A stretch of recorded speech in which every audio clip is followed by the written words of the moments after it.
Hello বন্ধুরা, কেমন আছো তোমরা সবাই? আশা করছি তোমরা সবাই অনেক ভালো আছো। গুড দিদি ব্লগিং চ্যানেলে তোমাদের সকলকে জানাই স্বাগত। আজ আমি তোমাদের জন্য নিয়ে এসেছি একটা নতুন ভিডিও। আজ আমি তোমাদেরকে বানিয়ে দেখাবো কিভাবে তোমরা কোনো রকম ডিম ছাড়া, দই ছাড়া, দুধ ছাড়া তৈরি করে নিতে পারবে বাড়িতেই সফট ফ্রুট কেক এবং মোমবাতি স্টাইলের কেক। মানে কেকটা হবে কেকের মতো, কিন্তু সেটা হবে অনেকটা মোমবাতির মতো দেখতে। তো চলো তৈরি করে নিই। তো যেহেতু আজকে হলো বড়দিন এবং বড়দিন মানেই হলো কিন্তু আমাদের কেকের একটা উৎসব। কেক কিন্তু বড়দিন উপলক্ষে আমরা খেয়েই থাকি যে কেউ।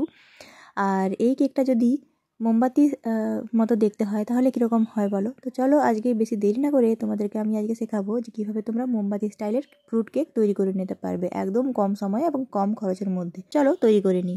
এখানে দেখো আমি প্রথমেই নিয়ে নিয়েছি দুটো আলাদা রকমের বাটি।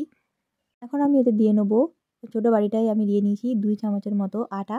আর এই বড় চামচের মধ্যে আমি দিয়ে নেবো 3 চামচের মতো আটা। যে কেকটা আজকে আমি তৈরি করব সেটা কিন্তু আমি আটা দিয়ে তৈরি করেছি, কোনো রকম ময়দা কিন্তু আমি এখানে দিইনি। এরপর দেখো চকলেট ফ্লেভার আনার জন্য আমি এখানে ব্যবহার করেছি একটা বিস্কুটের গুঁড়ো। এখন আমি এতে নিয়ে নিয়েছি 1 কাপের মতো চিনি। আর এই চিনিটা কিন্তু একটু কম বেশি করে আমি দুটো বাটিতেই খুব ভালোভাবে দিয়ে নেবো। এবার আমি এখানে দিয়ে নেবো 2 চামচের মতো গুঁড়ো দুধ। দুটো বাটিতেই কিন্তু আমি একদম কম পরিমাণ করে গুঁড়ো দুধ দিয়ে নেবো। তোমরা চাইলে কিন্তু এক্ষেত্রে নাও দিতে পারো। আমি দুটো বাটিতেই একটু একটু করে দিয়ে নেবো সাদা তেল। এখানে আমি ছোটো বাটিতে 3 চামচ এবং বড় বাটিতে 4 চামচের মতো সাদা তেল দিয়ে নিয়েছিলাম। এরপর বড় বাটিটাতে চকলেট ফ্লেভার আনার জন্য আমি দিয়ে নিচ্ছি সামান্য পরিমাণ কফি পাউডার। এরপর দেখো আমি দিয়ে নেবো 1 চামচের মতো ইনো। এরপর আমি দিয়ে নেবো 1 চামচের মতো বেকিং সোডা। 1 চামচের মতো বেকিং সোডা দুটো জায়গাতেই আমি কিন্তু দিয়ে নেবো। এরপর হালকা হালকা করে জল মিশিয়ে আমি কিন্তু দুটো মিশ্রণকেই খুব ভালোভাবে গুলে একটা ব্যাটার তৈরি করে নেবো। ব্যাটারগুলো কিন্তু তৈরি হয়ে গেছে। এখন আমি যে পাত্রতে কেক বসাবো সেই পাত্রগুলোকে খুব ভালোভাবে দেখো জল দিয়ে ধুয়ে পরিষ্কার করে নিয়েছি। আর খুব সুন্দর করে কিন্তু আমি এটাকে শুকিয়ে নিয়েছি। এখন আমি যেটা করব, এই গ্লাসগুলোর ভেতরে খুব ভালোভাবে তেল ব্রাশ করে নেবো। আর এই বাটিটার মধ্যেও কিন্তু খুব ভালো করে তেল ব্রাশ করে নেবো। এরপর বাটি এবং গ্লাসের মধ্যে আমি দিয়ে নেবো সামান্য পরিমাণে ময়দা। ময়দা দিয়ে কিন্তু খুব ভালোভাবে এই বাটিটাকে আমি চারদিকে সুন্দরভাবে ঘুরিয়ে নেবো, যাতে যখন আমরা কেকটা তৈরি করব তখন কেকটা যাতে এই বাটিটার মধ্যে বা গ্লাসগুলোর মধ্যে আটকে না থাকে। তো এখন দেখো বাটি আর গ্লাস দুটোকে খুব ভালোভাবে কিন্তু আমি ময়দা দিয়ে কোটিং করে নিয়েছি। এখন আমি এই ব্যাটার দুটো নিয়ে নিয়েছি। এখানে আমি ব্যাটার দুটোকে খুব ভালোভাবে রেস্টে রেখেছিলাম। নিয়ে নিয়েছি কিছু পরিমাণ ড্রাই ফ্রুটস। এখানে নিয়েছি 2 রকমের বাদাম, কাজু বাদাম, কিশমিশ এবং চেরি। এরপর আমি কিছুটা পরিমাণ কিশমিশ এবং টুটি ফ্রুটি এই দুটো মিশ্রণের মধ্যে মিশিয়ে নেব। আর দিয়ে নিচ্ছি কিছুটা পরিমাণ কেটে রাখা আমন্ড এবং যে এমনি যে নর্মাল বাদামটা হয় সেই বাদামটাকেও আমি কিন্তু কাঠবাদাম, সেটাও আমি এইটার মধ্যে এই দুটো ব্যাটারের মধ্যে সম পরিমাণে দিয়ে নেবো। এরপর খুব ভালোভাবে আবারও এই ব্যাটার দুটোকে গুলে নেবো। এরপর দেখো আমি একটা গ্লাসে এই ব্যাটারটাকে দিয়ে নিচ্ছি। গ্লাসটা কিন্তু পুরোটা আমি ভর্তি করব না, অর্ধেকটা কিন্তু খোলা রাখবো। মানে ব্যাপারটা হলো যে 4 ভাগের 3 ভাগ অংশ আমি ব্যাটার দিয়ে নেবো আর 1 ভাগ অংশ খোলা রাখবো। এরপর এই বাকি ব্যাটারটা আমি এই বাটির মধ্যে দিয়ে নেবো। এখন দেখো আমি গ্লাস নিয়ে নিয়েছি আর এই গ্লাসের মধ্যে সাদা যে ব্যাটারটা আমি তৈরি করে রেখেছিলাম সেটাও আমি এখানে দিয়ে নেবো। 1 অংশ কিন্তু ফাঁকা রাখবো, বাকি 3 অংশ গ্লাসের আমি ভর্তি করে দেবো। পরিমাণ সাদা যে ব্যাটারটা সেটা বেঁচে গেছিলো বলে আমি ভাবলাম যে এর উপরে দিয়ে দিই, কারণ শুধু শুধু ফেলে দেবো, তার থেকে বরং এর উপরে দিয়ে দিই, একটা আলাদা টাইপের কালার দেখতে লাগবে। এখন হচ্ছে দেখো 3টে কেক কিন্তু একদম তৈরি হয়ে গেছে।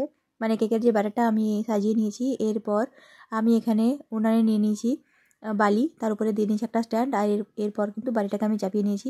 তো প্রায় 20 মিনিট পর যখন আমি দেখলাম যে কেকটা সামান্য পরিমাণে হয়ে এসেছে, অর্থাৎ 50% হয়ে গেছে, তখন আমি এর উপরে দিয়ে নিয়েছিলাম কিছুটা পরিমাণ চেরি এবং কিছুটা পরিমাণ কাজু বাদাম। একটা কাজু একটা চেরি, এইভাবে কিন্তু আমি এটাকে খুব ভালো করে সাজিয়ে নিয়েছিলাম। সত্যি কথা বলতে আঁচটা এত বেশি পরিমাণে ছিল যে আমি ঠিকঠাক করে ফোনটা ধরতে পারছিলাম না। প্রচণ্ড পরিমাণে আঁচ, যেহেতু এটা উনুনের আঁচ, সেই জন্য কিন্তু অনেক বেশি পরিমাণে আমার হাতে এসে আঁচটা লাগছিল। আর আমি যতটা পেরেছিলাম নিজের সাবধানতা বজায় রেখে কেকটা তৈরি করছিলাম। এরপর কেটে রাখা আমন্ড এবং যে কাঠবাদামগুলো নিয়েছিলাম সেগুলোকে খুব ভালো করে আমি এখানে দিয়ে নিয়েছি। এরপর আমি এটাকে আবার ঢাকা দিয়ে নেবো প্রায় 15 মিনিটের জন্য। তো দেখো 15 মিনিট পর কেকটা কিন্তু খুব সুন্দরভাবে তৈরি হয়ে গেছে। এখন আমি একটা কাঠি ঢুকিয়ে দেখে নেবো যে কেকটা আদৌ ঠিকঠাকভাবে হয়েছে কিনা। তো এই যে দেখো কেকটা খুব সুন্দরভাবে তৈরি হয়ে গেছে। আর আমি এখন দেখো খুব সুন্দর করে কিন্তু কেকটা এবং গ্লাসের মধ্যে যে কেকগুলো দিয়েছিলাম সেগুলোকে খুব সুন্দর করে সাজিয়ে নিয়েছি। গ্লাসের কেকটা আমি এই জন্য দিতে পারিনি তোমাদেরকে, কারণ গ্লাসের কেকটা দেওয়ার সময় প্রচণ্ড অসুবিধা হয়েছিল, গ্লাস দুটো বারবার উল্টে যাচ্ছিলো। এরপর অনেকটা ভালোভাবে সাবধানতা বজায় রেখে আমি এই গ্লাসটাকেও খুব সুন্দর করে ওই কড়াইয়ের মধ্যে দিয়ে নিয়েছিলাম।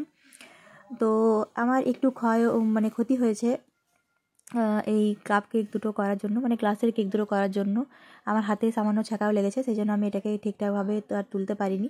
তো এখন দেখো, এখন আমি যেটা করব, যেহেতু আমি তোমাদেরকে বলেছিলাম যে এটা মোমবাতি স্টাইলে আমি করছি, তো মোমবাতি স্টাইলে করার জন্য কিন্তু এটাকে মোমবাতির মতোই শেপ দিতে হবে, তাই না বলো? তো এখন আমি এখানে নিয়ে নিয়েছি হোয়াইট চকলেট, যেহেতু সাদা কেকটার জন্য হোয়াইট চকলেটটাকে খুব ভালোভাবে মেল্ট করে আমি এর উপরে খুব সুন্দরভাবে দিয়ে নেবো। এরপর দেখো চকলেটটাকে আমি সামান্য এইভাবে, যে মোমবাতি গলে পড়লে যেরকম টাইপের দেখতে থাকে সেরকম টাইপের শেপ আমি এখানে দিয়ে নিচ্ছি। তোমরা চাইলে কিন্তু ক্রিম কেকও এইভাবে তৈরি করতে পারো, যেহেতু আমি ক্রিম কেক কোনোদিন তৈরি করিনি আর এটা আমি ফ্রুট কেক আজকে তৈরি করেছি, সেই জন্য কিন্তু ফ্রুট কেকের উপরে আমি এভাবে ক্রিমটা লাগিয়ে দিচ্ছিলাম। এটা হোয়াইট চকলেটটাকে খুব ভালোভাবে গলিয়ে নিয়ে আমি এইভাবে মাথার উপরে দিয়ে নিয়েছিলাম। এখন যে দেখো, আমি একটা ডার্ক চকলেটকে খুব ভালোভাবে মেল্ট করে নিয়েছি। এরপর মেল্ট করে নেওয়ার পর আমি এই যে ডার্ক যে মোমবাতিটা তৈরি করেছিলাম, এই মোমবাতিটার উপরেও খুব ভালোভাবে এটা আমি দিয়ে নিচ্ছিলাম চকলেটটাকে। এরপর সেই একই পদ্ধতিতে আমি খুব সুন্দরভাবে মোমবাতিটা, মানে কেকটা তৈরি করে নিচ্ছিলাম। এখন আমি একটা চেরির টুকরোকে ওপর থেকে দিয়ে নিচ্ছিলাম, যাতে এটা মনে হয় যে সত্যিই মোমবাতি জ্বলছে। তো এই চেরিগুলো খুব ছোটো ছোটো দেখতে লাগছিলো বলে আমি এটাকে চেঞ্জ করে একটু বড় টুকরো, মানে চেরির একটু বড় টুকরো এর মধ্যে দিয়ে নিয়েছিলাম। তো এখন দেখো, আমি এখানে সান্তাটাকে বসিয়ে নিয়েছিলাম, যে সান্তা ক্লজটা আমি আগের দিনে তৈরি করেছিলাম সেই সান্তা ক্লজটাকে আমি এখানে বসিয়ে নিলাম। এরপর আমি যে ট্রিটা তৈরি করেছিলাম সেই ট্রিটাকেও আমি এখানে বসিয়ে নিলাম। তো আশা করছি আমার এই কেকের রেসিপিটা তোমাদের ভালো লেগেছে। ভিডিওটা ভালো লেগে থাকলে চ্যানেলটিকে লাইক, সাবস্ক্রাইব এবং শেয়ার করতে একদম ভুলবে না। সবাই খুব ভালো থেকো, সুস্থ থেকো। খুব তাড়াতাড়ি দেখা হবে তোমার সাথে একটা পরের ভিডিও নিয়ে। কুটুয়ান দিদি ব্লগিং চ্যানেলের তরফ থেকে তোমাদের সকলকে জানাই মেরি ক্রিসমাস এবং অ্যাডভান্স হ্যাপি নিউ ইয়ার।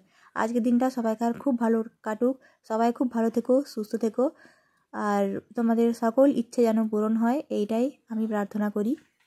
ভিডিওটা শেষ পর্যন্ত দেখার জন্য অসংখ্য রকম ধন্যবাদ। সবাই খুব ভালো থেকো। আজকের মতো আমি এখানেই বিদায় নিচ্ছি।